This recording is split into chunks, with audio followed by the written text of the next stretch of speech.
Welcome to the show today, Marcia, which I don't get to say very often. And I welcome you to your own show today, Marcia. So this is going to be fun. I love it. It's awesome. I just honestly, as soon as I saw it, I thought, okay, that doesn't happen very often.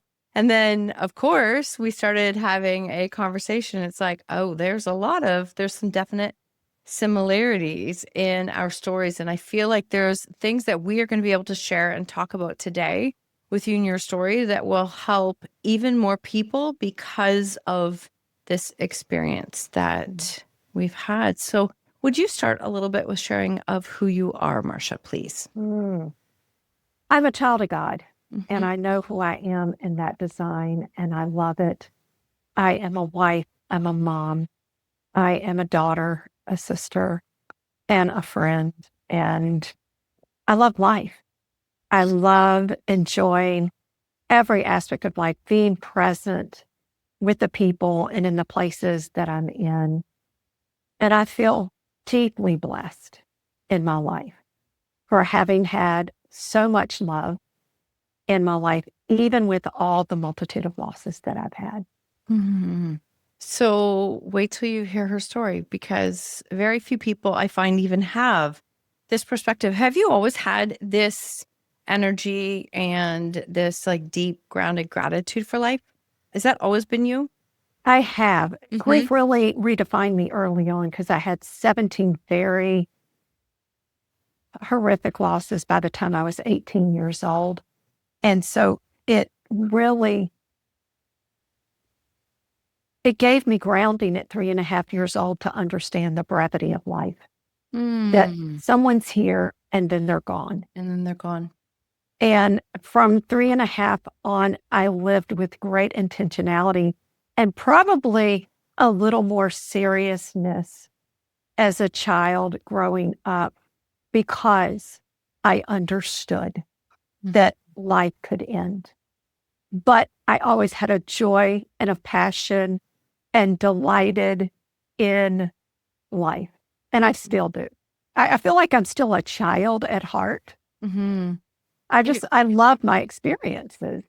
That's amazing. That's amazing. You said 17 losses before the age of 18. Is that what you said? Yes, yes, ma'am.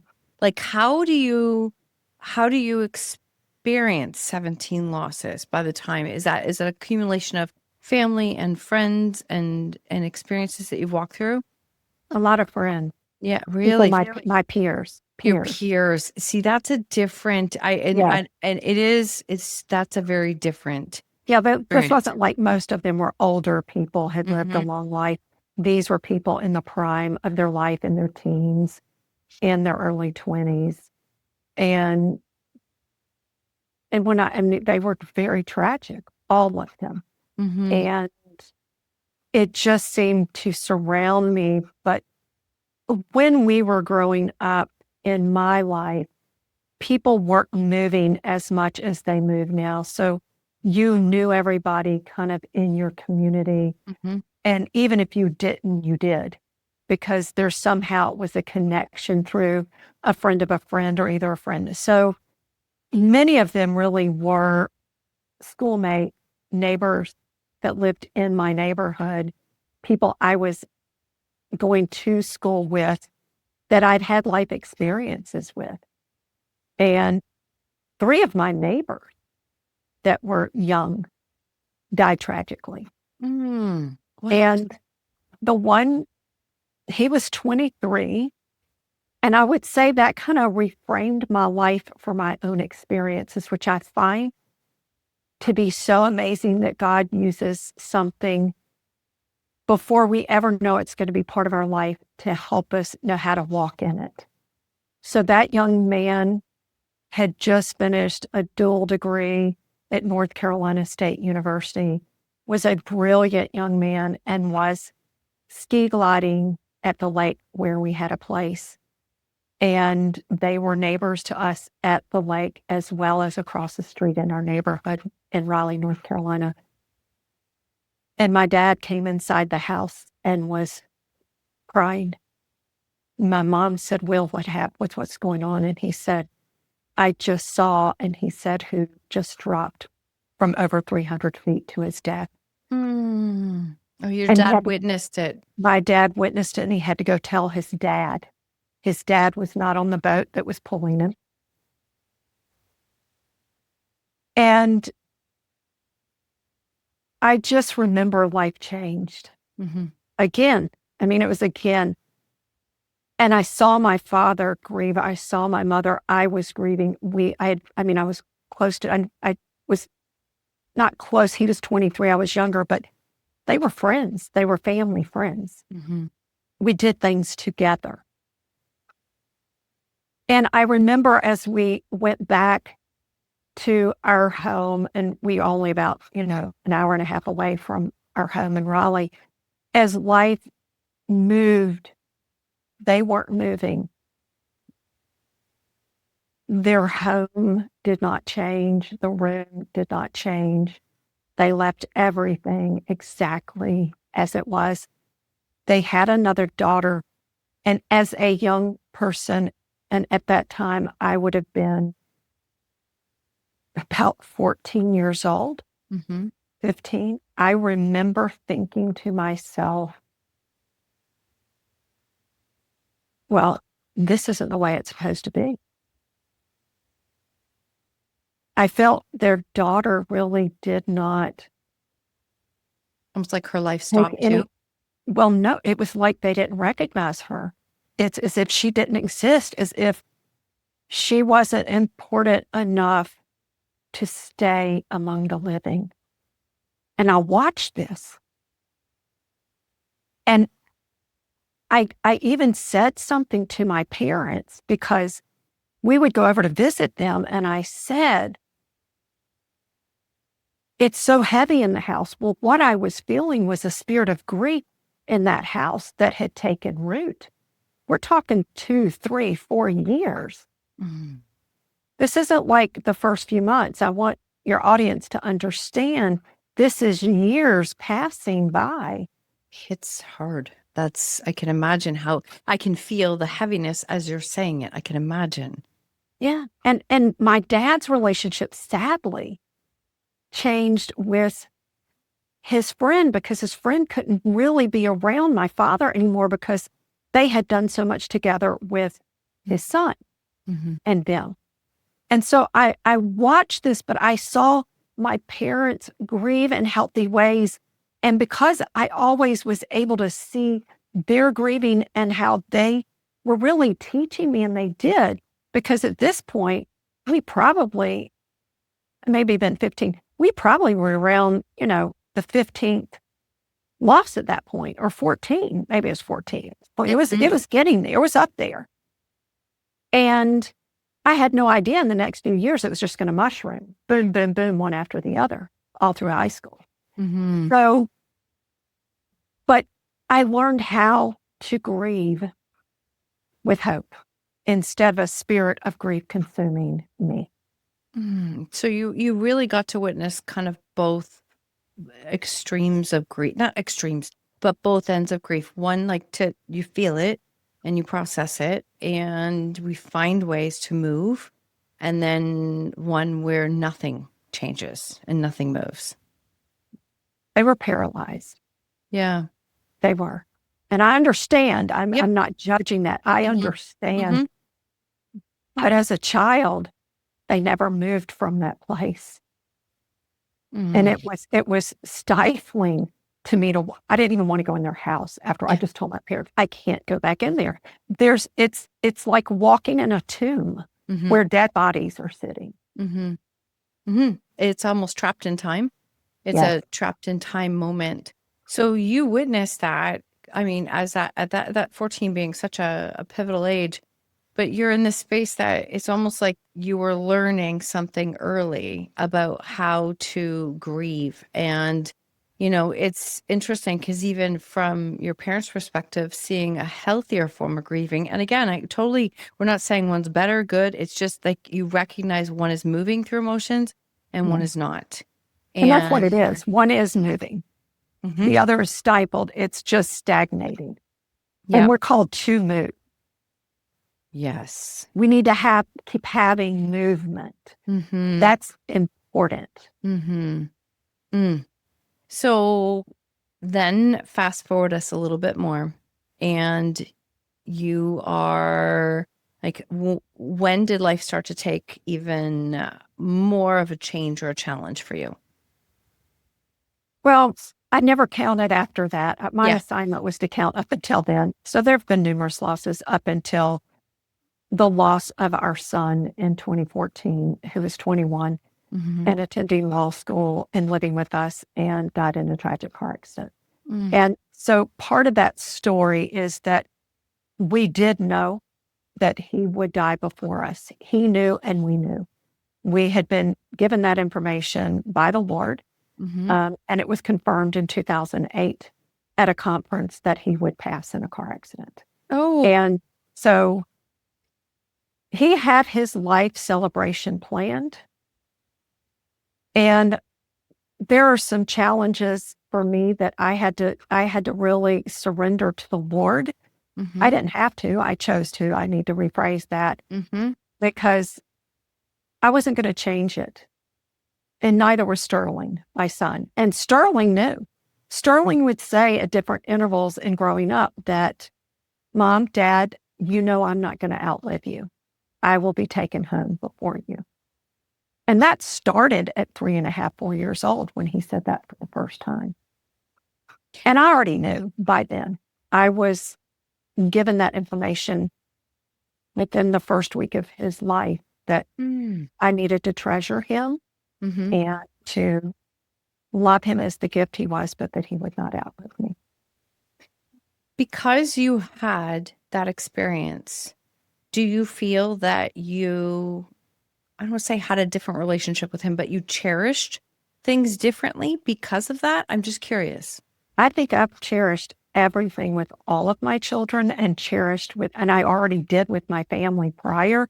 Beautiful. The reminder to me in that moment was, this is a gift. He's a gift. Mm-hmm. And because he's going to leave before you, doesn't mean that I'm taking him, but he's got a day and an hour that's already determined that he's coming home. And the whole point of that is the Lord saying to me, I love you and want you to know the depth of my love. And I love Sterling. Mm-hmm. And I know the depth of that love for me and my children.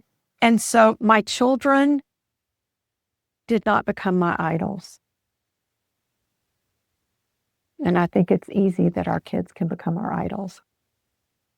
And that's what it kept me from doing, is making them my idols, because that reminder, Mm-hmm. loss is going to be something we all experience continually. And we don't know the when, usually, the where, the hows. And even in the knowing, one has to prepare. Mm-hmm. I wanted to ask you that as first, as you're saying, the way you're saying, obviously hitting some things for me as I'm hearing you is just this piece of knowing, like feeling that and knowing it, and also again cherishing it. But I want to take it to this piece on, like, if that's how you were able to lead yourself and see, and I mean, as you said, see all relationships that way, which is beautiful. Because there's no guarantee. Mm-mm. There's no time that we know. Like, we don't know our time. Most of the time we don't know our time. And things can happen and change really quickly. And we have been in that space just even recently where we've navigating with a family member that we didn't know was sick, and then within days was gone. It's like, wait, what? Mm. Like, what? It's just almost surreal. And I remember like thinking, like, we don't get to control that. That's not ours to control. But how can we continue to, cherish those relationships in that time? What I'm wondering then, knowing what you knew, what was the day like when you did find out when he did pass? So after first I really understood what was going to happen in 2008, I grieved for 6 to 9 months and really just pressed into the Lord. And when that day came in February 14th, when the officers were in our home, standing there at 2 a.m. in the morning. I was listening, but the Father, Son, and Holy Spirit were holding me already. Mm-hmm. And I started seeing a video of preparation Mm-hmm. and all the things the Lord had done to prepare me for this moment. Mm-hmm. And said to me, I am with you. I told you I would never leave or forsake you, and I'm going to walk and be present with you. I've got you. And I'm listening to the officers, but I am already being cared for. Wow. There's something you said earlier, and it landed. And it's one of the things I've always said, even since before I had kids, which I thought was, some people thought was a little different or weird, but is that they're not ours to keep. Right. They're not ours to keep. They're never ours to keep. And so, in a space where for some parents, the children are their saving grace. And I'm not saying that doesn't mean we don't love them, but they are the hero. They are also the badge of honor. Like, that is something that I think I've had to really come to terms with, in a sense that for a lot of people, how successful my kid is because of, seeing that as a badge of honor. And I often, I said, even when they were younger, that, we don't share brain. They get to make their own decisions. They get to make their own choices. And we want them to learn how to stand with their own decisions and choices. Like, this was toddler. This made no sense that I was speaking that way, yet years later, it does make sense. Sure. Yeah. Well, and I believe that our kids are on loan to us. That's how I look at it. So in grieving, I believe that with grief, the healthy aspect of grief is to have gratitude, to be able to be thankful. And I'm so thankful for the years I had with both the sons, because my second son was murdered in 2019 with his girlfriend from an ex-boyfriend who had been estranged, but not, and flew in to murder them and left their 6-month-old baby in a house unattended, and they were all found 40 hours later. So one could then get sidetracked by the murder. By now, a child's been murdered.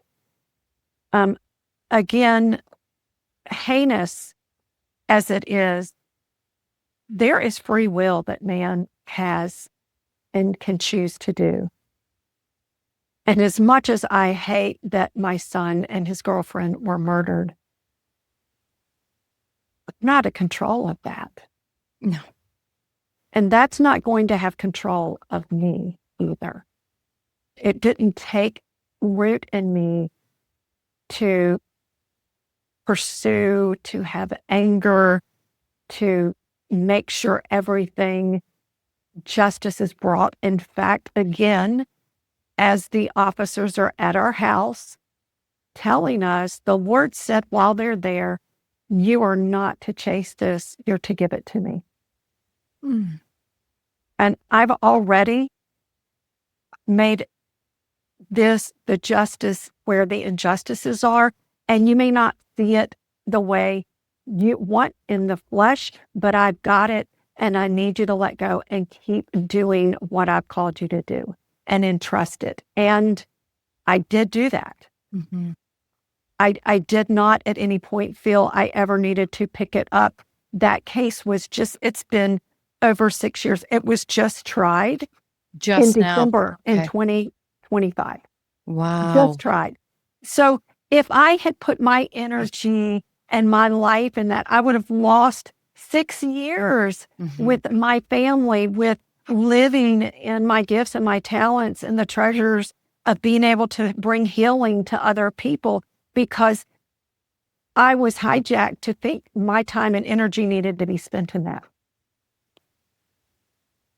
You're absolutely blowing me away right now.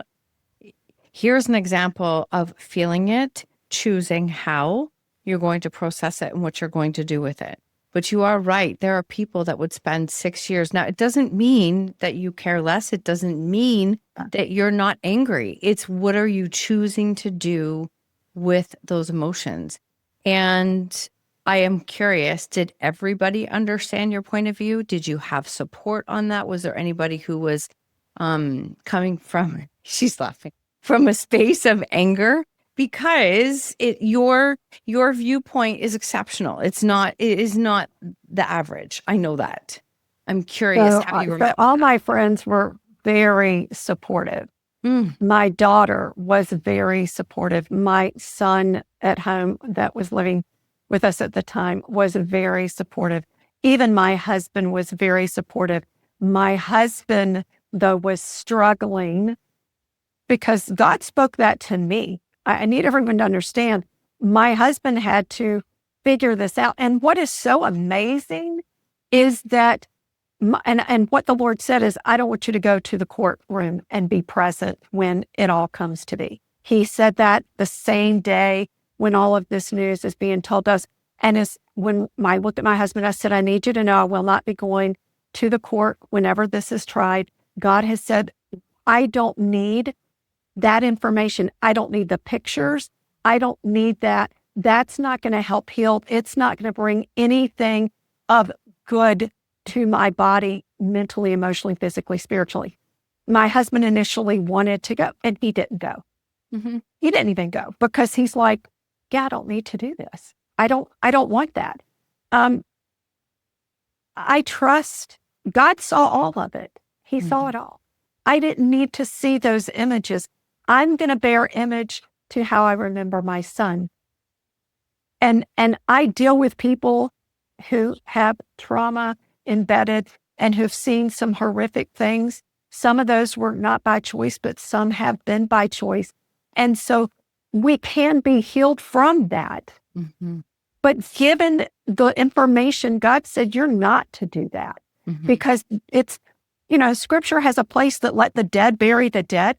And people may not understand that, but that's already done. I can't do anything but have healing where I'm meant to heal and walk in the life that is afforded me and give life to others so they can breathe again, move again, and live again in their created design. So somebody who is listening to this and is feeling stuck in their grief, and, let's just say, for example, that they don't have faith of any kind. How, what do they do? What would you, I realize this is your perspective. I'm just curious because I also know that sometimes when things are really heavy, it's easy to retreat. It's easy to hide. It's, as you shared with your neighbors before. And there comes a point, I remember saying that I called it armor, but I just put this armor of protection that nobody could see or touch me. And then all of a sudden I remember being under the armor going, well, this didn't work because I'm by myself and I still have all of the feelings. But it's hard to take that first step and figure out what to do with it. So anything you can share on that from. Well, we work with people who are not believers. So it's not about I love this. Believing and not believing. It's the decisions you make as an individual. Do you want to live not just somehow, but victoriously? And if you do, that's already afforded you, but you have to choose life. You have to choose to live from, and I'm going to use the tree of life, or you live from the tree of death, whether you're a believer or non-believer. There are two trees that we get to choose every day. I want to choose life. I want to live from the tree. I want to bear fruit. I don't want to be in this tree where death is there and there's just this dark shadow looming. I want to be in the fruitful place, the life-given place. Time will not heal you, but intentionality of entering the grief will heal you. So if you think you've to put it in a box and put it away, that's only going to cause further complications down the line. And it's already causing complication with your physical body, I can assure you, you're going to have some pains going on, some illness going on. It's causing problems with your mental health because you're not processing the pain and you're not dealing with those areas that you need to be able to release so you can receive the newness. Thank you for saying that. I wanted to touch on that because I figured, like, through your business and what you created, I wanted to go there. So even if a person, like, no matter what your circumstances, deciding that you want something different is really where, and that's what I believe wholeheartedly, that is where we change our life, is when we make choices that are in alignment with what we want versus what we don't want. I would agree that we all have to be intentional. And so believer and non-believer, when they come here and when we're working with them, the question is, what do you want from this? What are your goals? And if you tell me, well, I want to be able to enter in and be this, so are you willing to do the hard work? And then have you given yourself permission to grieve? Because if not, I'm going to. And I'd ask that you step in it with me. That's beautiful. No, beautiful. I mean, even I think of clients and people that I cross paths with and that I get to work with, even some who haven't even experienced a fraction of the loss that you have walked through. It's always interesting to me that people are very clear on what they don't want. But when I ask them what they want, they're like, I don't know. Like, Exactly. I have no idea. You have to frame it for them because most of the time they're just like, I just don't want to feel this way again. Yeah. Or continue with it. Okay, so let's look at what does that look like?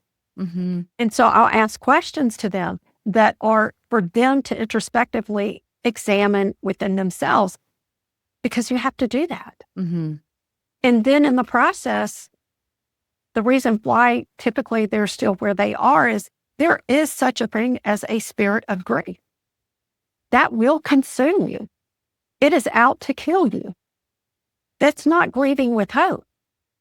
Grieving with hope is having that hope of life keeps going with beauty, and there's beauty from the ashes.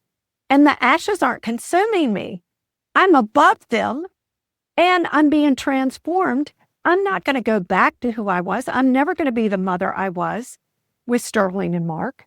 I don't want to. I'm never going to be the wife that I was when Sterling and Mark were. I don't want to. I want to be the new me to walk into that, but I have to know that my children are going to go with me forward because I have treasure chest in my heart where all the memories, all the laughable, crazy, silly, even the tearful moments, they're all there and I can pull them out. Nobody can take them from me. They're not left behind me. They're with me always. That's beautiful. That is beautiful. We spoke earlier before we started about grieving for someone who has passed and grieving for someone who is still here. And I've seen both. And I know that we were getting into a good conversation about that. And I do want to go there because, this is, I've had people say to me, well, at least they're still here. And I'm like, I promise you, we have been in active grieving times, like still grieving with hope, but also active grieving times throughout most of this journey because it's out of my control. It is. And so I want to address that. I'll tell your audience, we have a son who started running after the loss of our first son, and he's still been running, and he's 30 today. He has not chosen to enter into the place for healing. And so he's made some very poor choices and living in some very difficult circumstances because he's choosing to. Not because he has to, he's choosing to. And so my kids have had to grieve. And actually, he even was gone before my son Sterling passed. He really had already been out of our lives doing things on his own, but then really went dark afterwards and for a while. And what I can say is my kids have had to grieve the loss of someone living.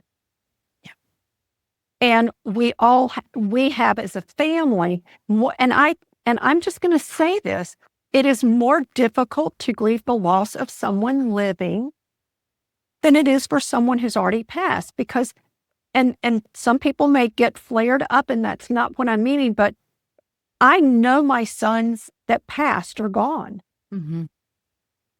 But the son who's living, the unknown can really bear on a parent, and we have to learn how to not let that consume our thoughts, consume our life, and take responsibility for that. Because I'm not responsible for him and his actions. I've done everything I've tried, and I can help him based on my training. I can help him, and I have helped him at times. However, you got to continue the work and go through it. But if you have a living child, an estrangement right now is growing exponentially among our generation of the kids who are no longer having a relationship with parents, no longer not even allowing their parents to have a relationship with their grandchildren. So the pain that we see coming into the Sterling Rose Sanctuary, I'm seeing individuals from the parental side that they're crippled. They're paralyzed because their kids have been their all in all, and they're waiting, and they're not able to really function. And even if they are functioning, there's this, and I want to say like this, lifeline that it's going to change, it's going to turn around. They're waiting for it. I'm not waiting for it. And I need for everyone to understand, here's how I have come to this place. One, I pray for him. And I love him. And I pray that if I never see him again, that he comes to a place of resolution and peace. And for me, that he really does have that relationship with the Lord where there is peace and rest for him. And if we never see each other again on this side of the cross, I'm at peace with that. I don't feel like I'm, when I'm on my deathbed, I'm going to have someone go search for him. I'm at peace. I really am at peace. The other side of that is I have the ones coming in that are choosing to be the estrangers. So I'm working with the estrangers, the ones that have made the decision, I'm not letting my parents because, and when we have these conversations, so I want to address why we've gotten to where we have. First of all, trauma has been redefined. So everything's trauma now. Everything is trauma. Everything's trauma.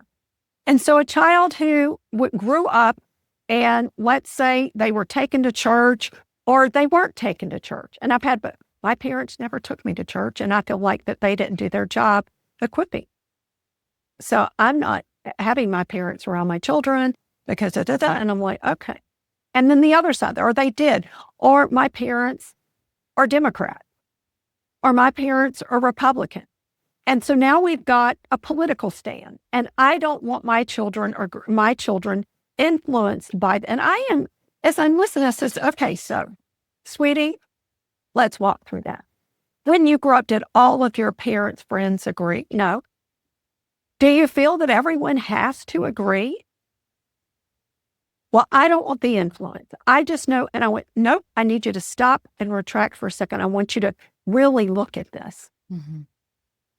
And so we talk through this because in their mind, that's protecting their child and themselves. And what it really is, it's fear. It is fear. And they don't know how to verbalize their concerns and communicate effectively. And so we work with that. And I said, some of them have kids. And I said, you do realize, sweetie, that you're going to be judged in the same way you're judging your parents by your own children, possibly. Well, I don't think so. And I said, no, you will be. Because see, parents they do the best, most parents. I'm not going to say all. I've seen some really horrific parents. Most parents really do try to do the best they can to provide for their children emotionally, spiritually, economically, physically. they're doing the things for them that they can. That doesn't mean they're going to get it all right. No, that's what I was going to say. That doesn't mean they're going to get it all right. Do I agree with a lot of the things that? No, I don't. But I also look at it and believe that they did the best they could with the information that they had at the time. I really, and that's how we have to look at that. And they go, but they can. I said, no, honey, because here's the thing. As a parent, you don't have you don't have a manual that goes, do this, this, and this. I said, no, we do have the Bible, and I feel that there is a manual for child rearing in that. But for people who are just coming in this blindly, even with the Bible, you're not going to get it right because we're imperfect people. We're flawed. And first of all, every child is different. The needs are different. So we're only going to be able to do that, which we know in a season. And guess what? As our children mature, we mature. Wow. And then we look back and go, I probably would have done a few things differently, especially that situation, because now I have more context of what was going on. And you weren't really providing information. But now as they get older, they'll share more. And you're like, man, I wish you had told me that at that time. It's always interesting because I remember I've had the conversation that I promise you I made mistakes. I absolutely promise you, because we all do. But I remember saying to them, because that conversation never came my direction, but that was something that I decided to do. And I just said, I promise you I've made mistakes. There was no manual for what we walked through with you. There was like that piece. There was no manual for what we walked through. And I said, I can guarantee that we made a lot of mistakes. And I can guarantee I did the best that I could at all times with everything that I had. I will own whatever I did or didn't do, but it never came from lack of effort. I was making an attempt and trying. So I think it's always good to be in that space, because I wanted the example to them that I didn't get it all right. I didn't. And you won't either. I promise you. And that's okay. I don't think we should be setting ourselves up for the expectation that we will get it all perfectly. Because I kind of worry about the next generation then of kids coming up thinking it has to be all this way. And that's, it's so interesting. I feel like it's just this trapped in this loop. Thank you for going there with this conversation, because I know that you see it from so many different sides. And, I love that you can still hold that, the boundary, the energy, and the love for the people that you see, so that no matter which side they're coming in from, that hopefully that can help them to process grief if they decide to. When did you create the Sterling Rose Sanctuary, and what was the deciding moment that this is what we're doing? The deciding moment was God's deciding moment in 2017 when he gave the vision and said, you need to do this, and gave a vision as to what it was to look like. And we set out to do it. And then we had opened up for people who had lost a child, sibling, and grandchild initially. And 2020 came upon us. And grief was exponential. And our board, because I had said to the board, we really needed this for all people. And they said, no, be specific. I was like, okay, and you have this, you can just, okay. So 2020 came and they go, hey, this needs to be for all people. And I said, yes, it does. So we started serving, and now we serve all over the U.S. and in 7 countries. Wow. Wow, that's incredible. So in 7 different countries. Yes, we've had people from 7 different countries that have called, and, most of our appointments are on the phone as we're working with healing. We are in the process of raising capital campaign for a place. We want to have a place here where people can come for healing. And, we have all the information on our website as to the rooms, what that will look like, the inner healing, the way that will organically flow for individuals that come. And we don't want a group. We want a single couple or family. Okay, that's what I was wondering. No, we will deal with that, and we want to be able to put them in places on the property where they can be afforded an individual to work with them and to walk them through the various rooms and the layers, because there are layers to grief, and we understand that. And our family had to walk through those layers of intentionality. How do we stay closer and more bonded instead of fraying apart? Because grief really does pull us away, because you're not alone, but there's a loneliness in grieving.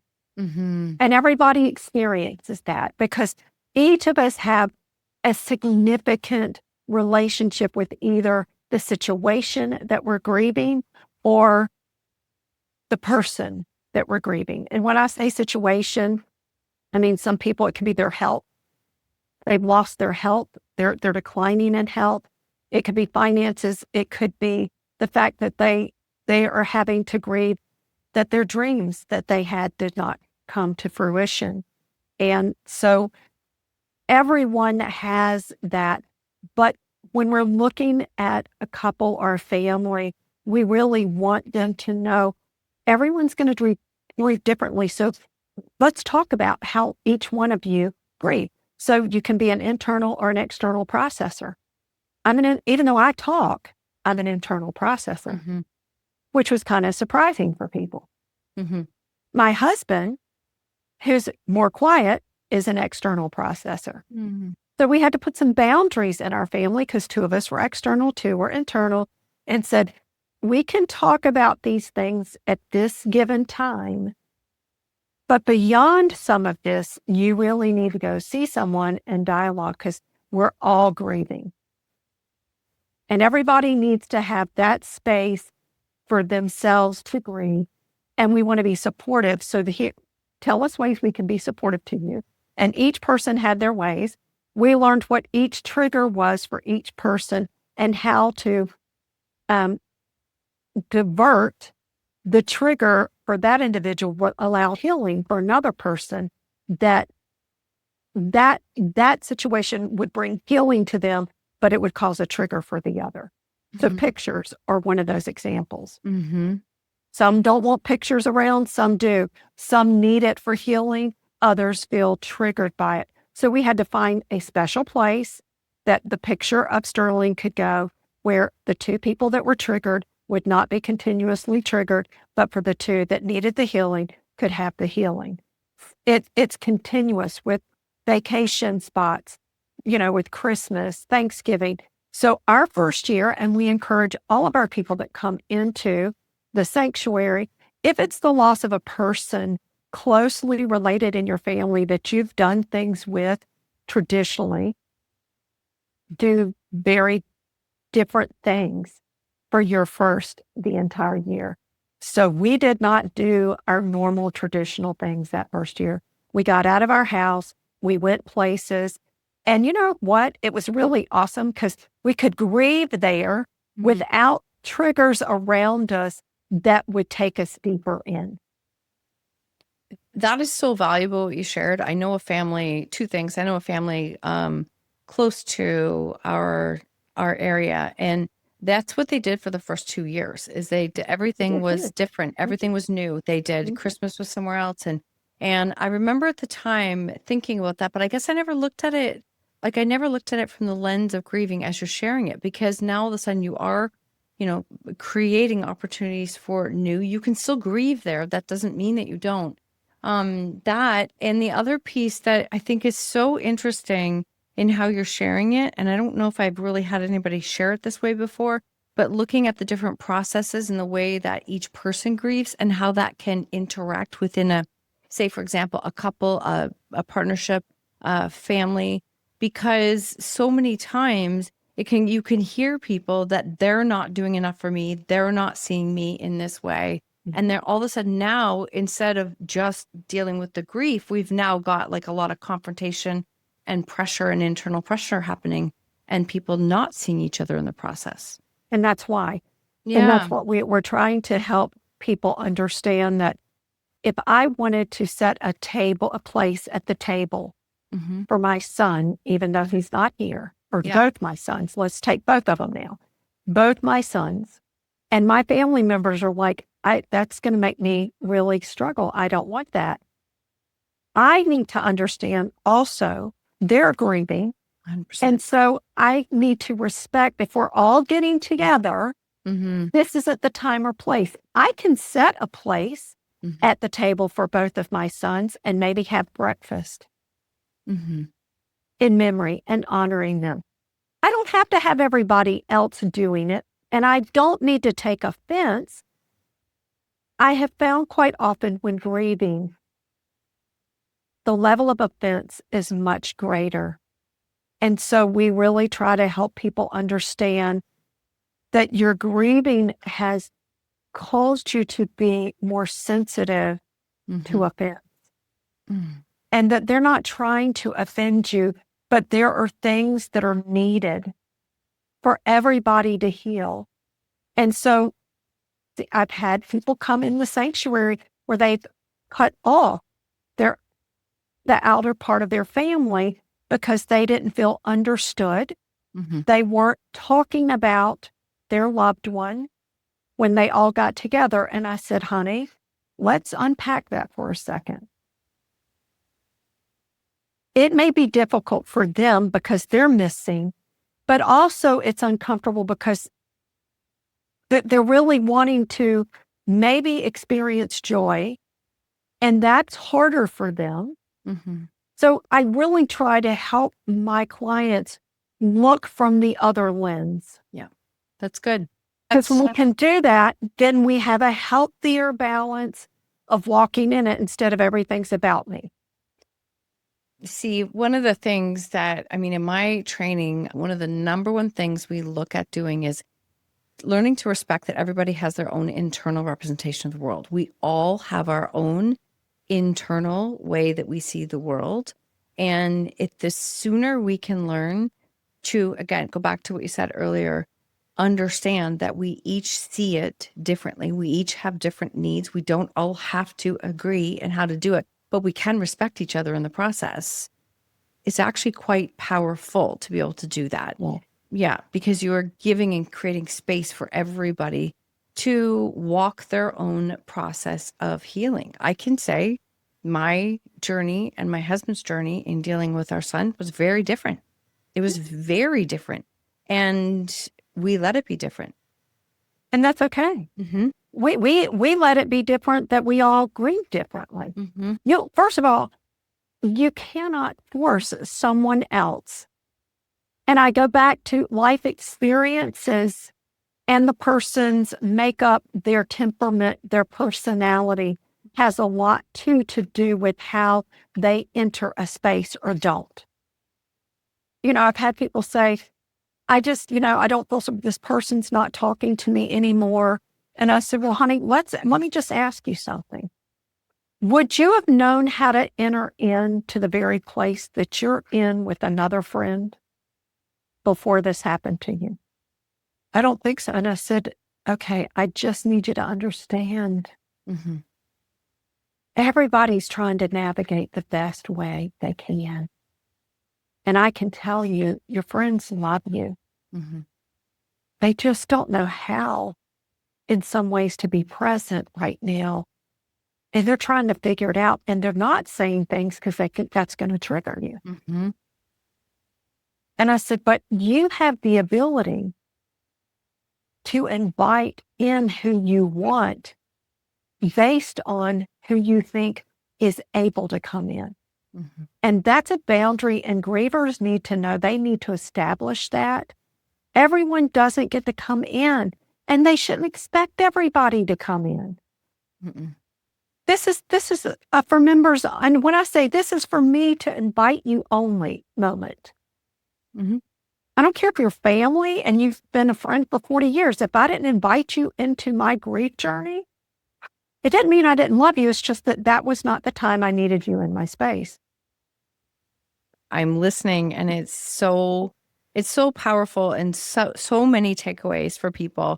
I found myself years ago saying that the only way I had to put really strong boundaries into place, and the world was an inner circle, and it was an invite only. It's the only way I could build myself up through this process to be able to navigate it.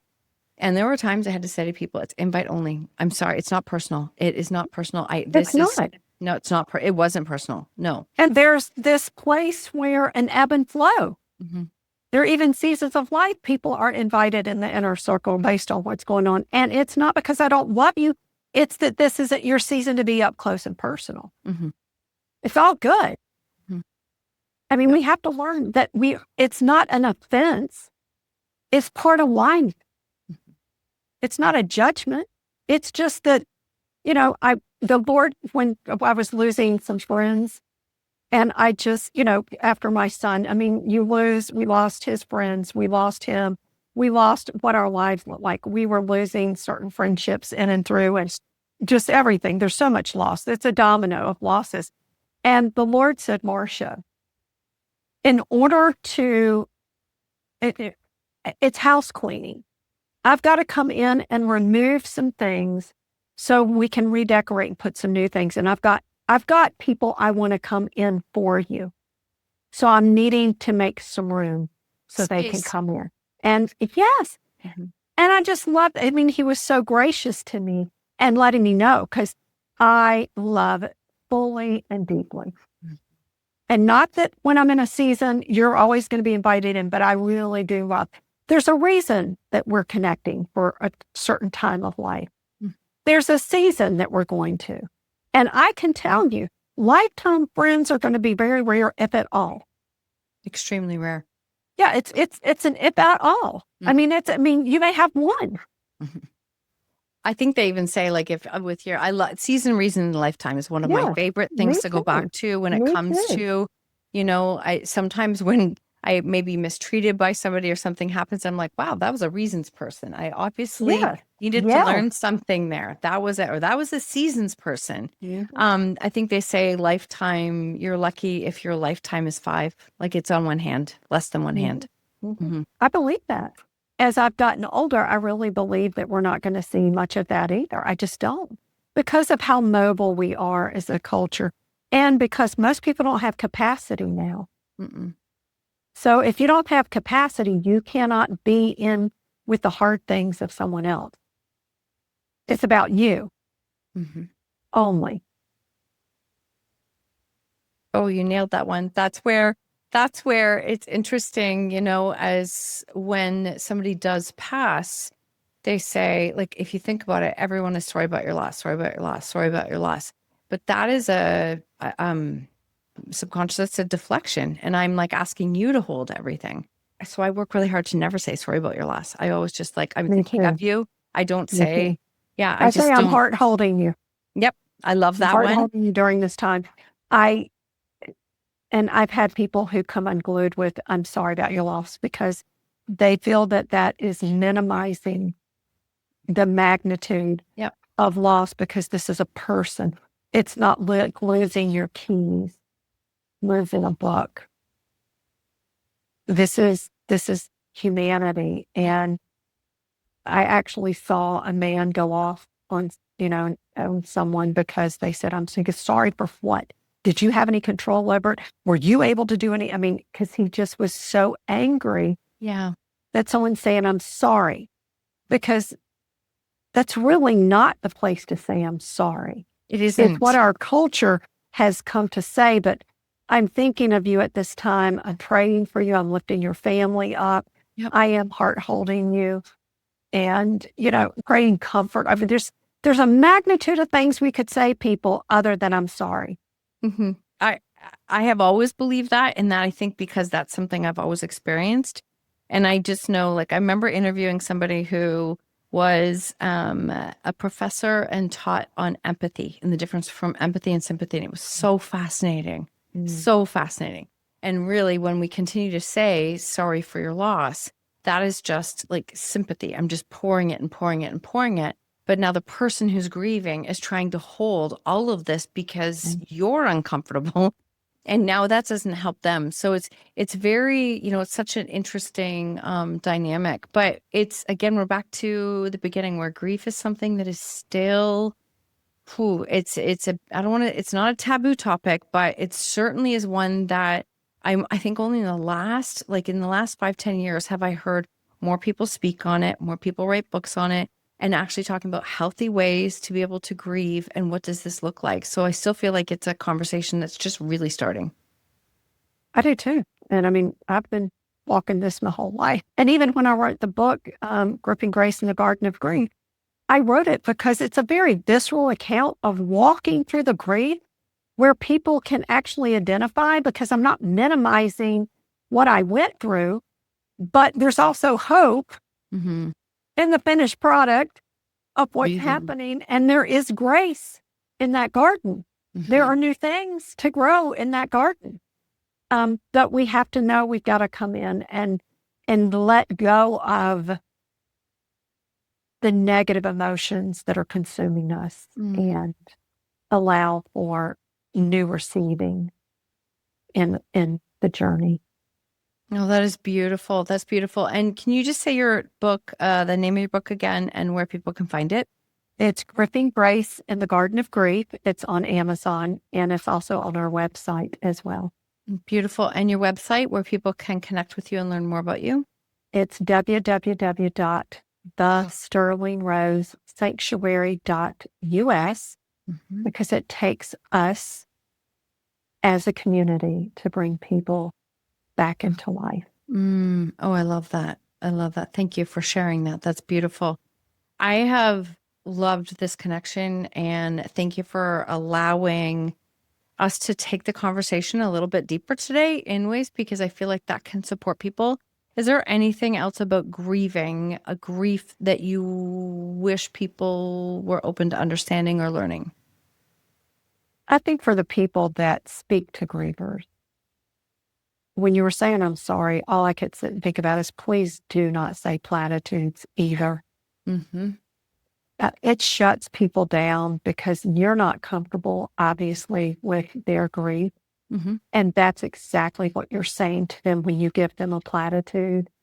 Especially, don't ask people if they have more children when they've lost a child. Oh, geez, you had people do that too. I've heard people do that. Well, at least you have others. Yeah. I'm like, do you have others? And I mean, I'm not a violent person by any nature, but I really remember one point, I just was like, I want to put this person in a stranglehold. I just have to be honest. It was just like, are you really asking me? So my other son's life is disposable in the sense that I have other children. yeah, I mean, we need to be careful. And here's the reality for those of you that are friends of somebody who's grieving. Be quiet and be present. You don't even have to say anything.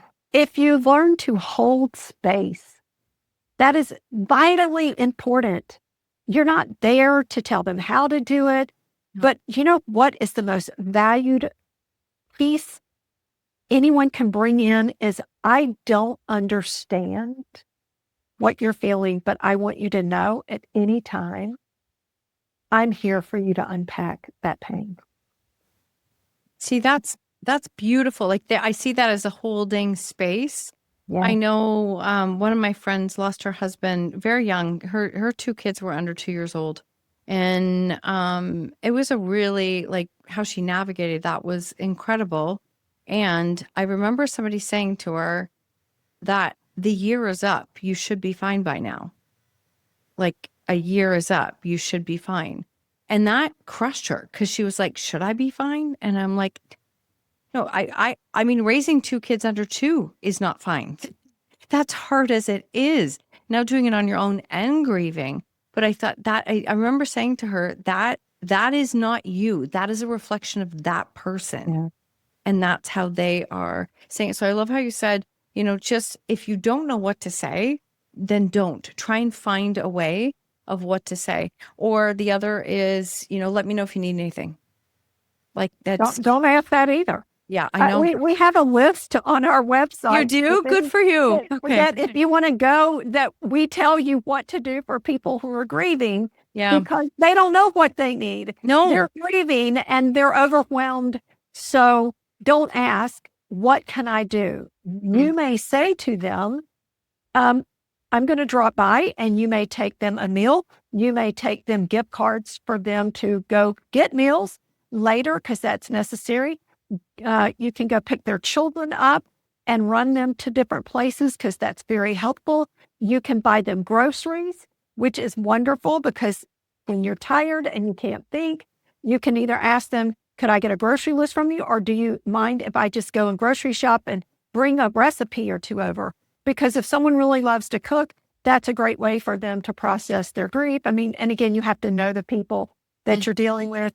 Buy them cards to go and have massages, because grief gets trapped in the body and we want that to be fluid and moving, and for them to be detoxing, or an infrared sauna time. There's so many things that you can do that are not expensive, but they're meaningful things. And so even if you were thinking you were going to send flowers, don't send flowers. Do something that's more sustainable, something that really is going to nurture them, help them to heal. And so, oh my word, yes, I have a list on my website. I love that you have that there. I have several things there because we need resources, and most people just don't know. And if they don't know, don't wing it. Find a way to do it properly. Beautiful. I love that you said that. Thank you for sharing that. And you said, like, be quiet, be present. Being present sometimes and being quiet is really powerful. It's really powerful. People know that you are there. So I am so, honestly, thank you so much for this conversation. Thank you for sharing your story, and thank you for showing others what is possible as you are walking alongside grief, and how, again, you can use your story to continue to help others. I do have one question for you that I ask everyone at the end, and it is, what lesson in life are you most grateful for?